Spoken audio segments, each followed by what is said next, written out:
Attack down here in this general area, hitting 2 units actually by Schwerin. Drove who, well, I don't know, Radicati or whatever. A couple of his units to death, and got the leaders with them, including the commander. And now we've got, what, 10, 20, 30, 40, 50, 60, 70, 77. I'm going to have to start counting routes to see. Right now there aren't any on the board, but for the Austrians. But it is looking like they're getting close to that 100 mark where they'll have to roll. And then that'll degrade the effectiveness of all their troops, depending on what they roll. Okay, so here at Lobositz, the Prussian cav is doing a bang-up job on the Austrians. There's not a lot left of the Austrians. We have a scattering here of fairly disorganized stuff. Now there's a couple, you know, these battles are swirling messes.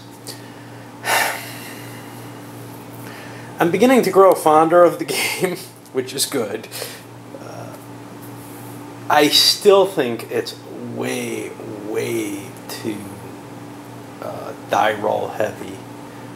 It has all the issues that I had. The problem is, the reason why I can still like it, I think I have a humongous tolerance for this kind of thing, and I'm seeing a battle develop in a nice way. Now I'm excited about, okay, once I clear that cav out of the way, how am I going to manipulate my troops in such a way as to be able to make my cav advantage an advantage as the Prussians? You know, I'm going to have to bring artillery up and start pounding the infantry, make it turn into a square, and then use the cav to try to sweep that. Now, right now, there's this division between the two forces, and I think if I get as heavy a cav advantage as I think I'm going to get, I can divide them up and attack the Lobositz side, which I think is weaker. That's going to force, and of course I've got to start swinging my infantry into place to make that work, but that's going to force, I think, the Austrians to bring in these additional reinforcements. Those are all infantry. They're not going to help. I brought all my cav in because I know how potent cav should be in this time period. All right. Well, we got the special end turn effect finally, and that's gonna put us up to 8:40 a.m. I have a number of Austrian leaders I have to replace. Now, these are going to be replaced a little differently than we've seen before. Before, we had specific replacements for them. These don't, and instead they get one of these counters, which will give them a set of kind of random values. Excuse me. Situation, well, as we saw, the Prussian cav has done a pretty good number on the Austrians. Prussian infantry moving forward, kind of in an oblique, moving to take position for the attack. The artillery is splitting up. Some of it going north to perhaps do some counter battery on the Lobositz guns, and some of it moving south to handle the Lobositz guns. We see the Prussians still engaging the Gresnes up in the hills. As long as they're there, they're kind of making a charge more questionable of an idea. I want to keep this kind of hook going. And, you know, I haven't used that yet, but I haven't done any infantry fighting. Got some units that are back here from the Prussian infantry.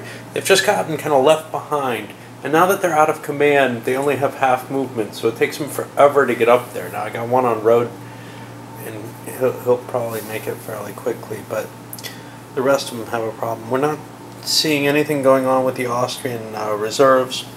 They haven't come in yet.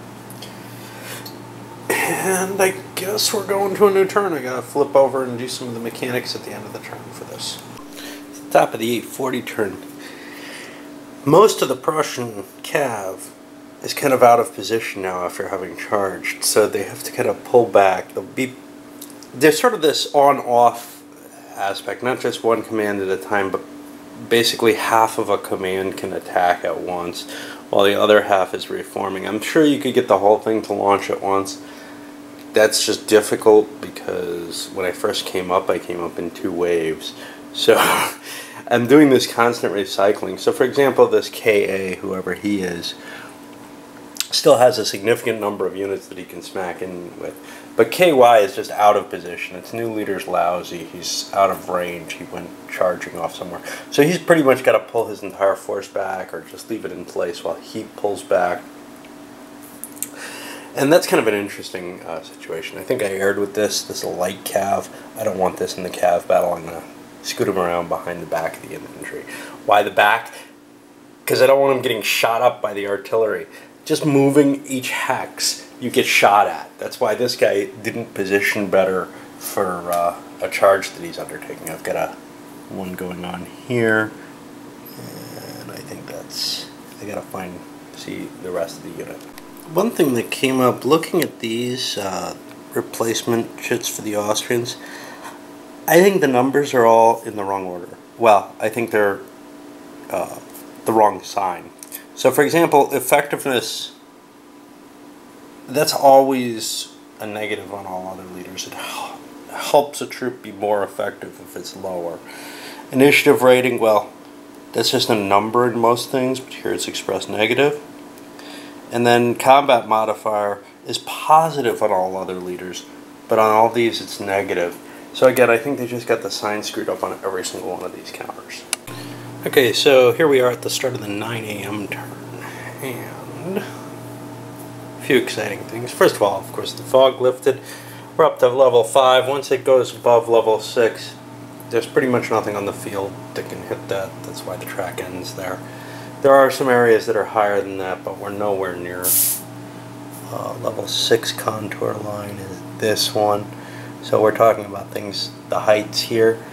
Those are considered impassable. So it's not really an issue. That's why the dark line's there, I guess. We had to roll for the Austrians on the 100 chart. They rolled a 6. That means they'll get a +5 on all their further effectiveness rolls. And I marked that down here. See that? That's a serious penalty. Now, the Prussians are at 10, 20, 30, 40, 50, 60, 73. So they're not going to be checking for a while. In fact, the Austrians are at 122, which means about the same distance for the Austrians to hit the 150 mark. Prussians are doing a pretty good job over here with the cav, but they haven't cleared it out of the way yet. So they set up their infantry line. They're not going to attack. They're not going to use the infantry attack yet. They want this. They think they can win the cav battle. They want to see what happens from that and reposition. There's a lot of time in this battle. So, you know, with 3 of these full turns per hour, it's still early in the day, and I don't want to take any risks here. I want to get the artillery up, and I want to start using it because I have the numerical superiority, I think, on their artillery overall. Austrian artillery is better, but I think I can choose where I'm going to attack. Now, I think it's going to be Sulowitz, and then just concentrate there. And I really can't see where the Austrians can do much when I have the cav advantage in terms of advancing. Plus, they're sitting in defensive terrain. The only real option they have is to bring these guys on the board.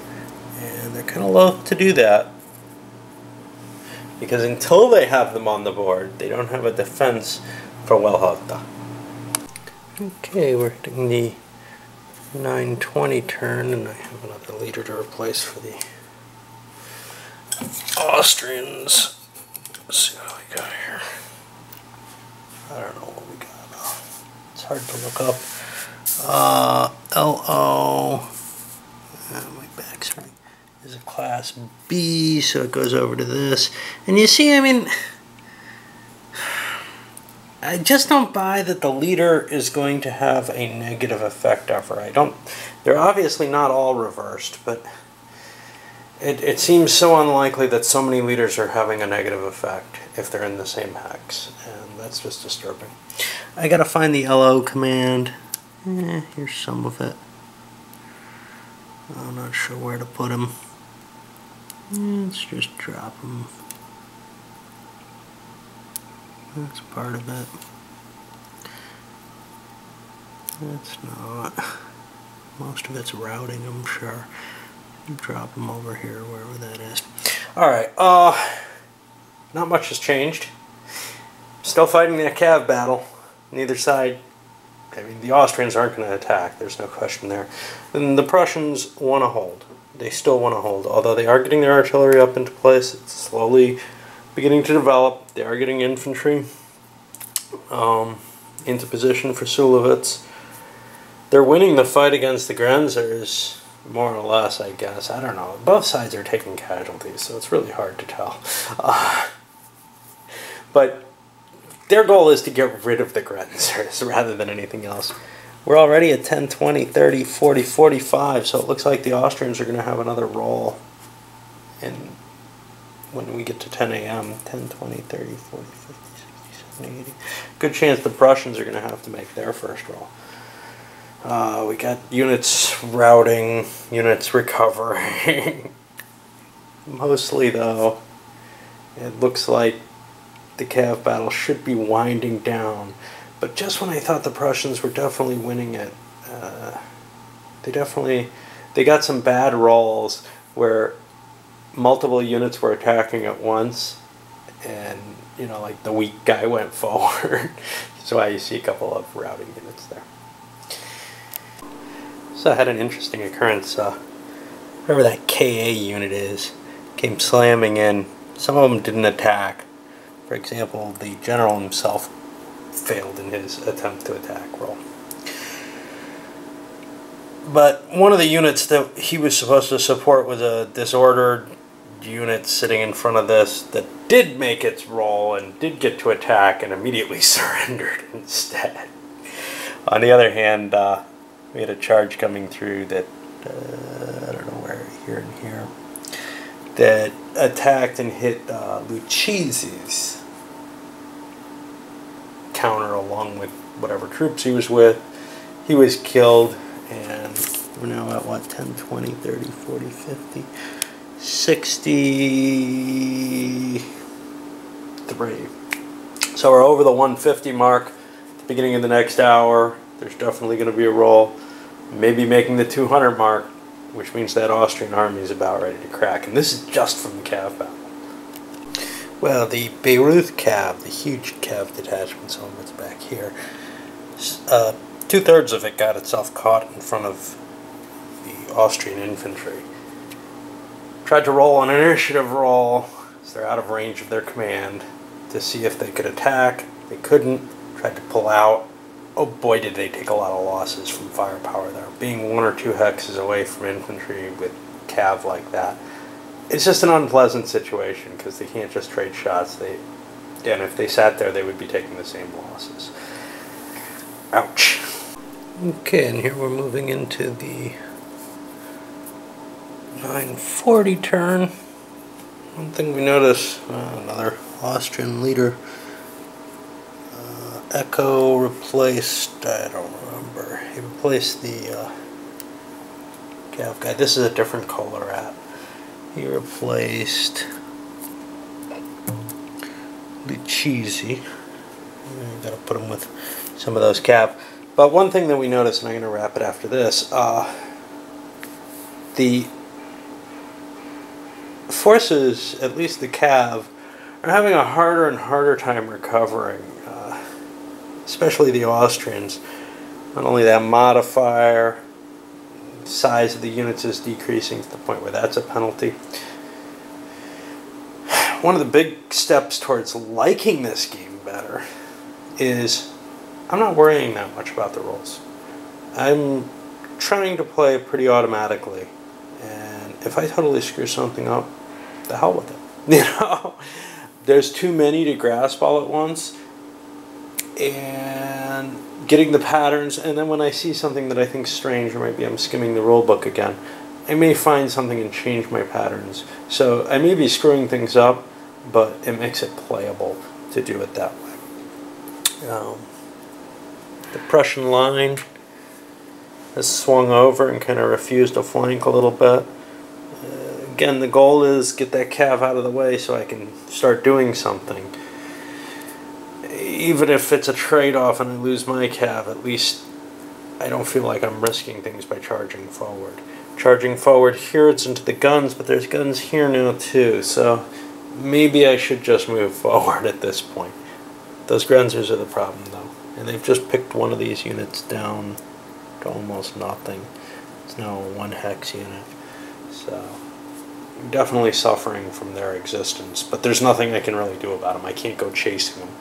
Even if I could, nothing better would happen. Alright, up this one goes.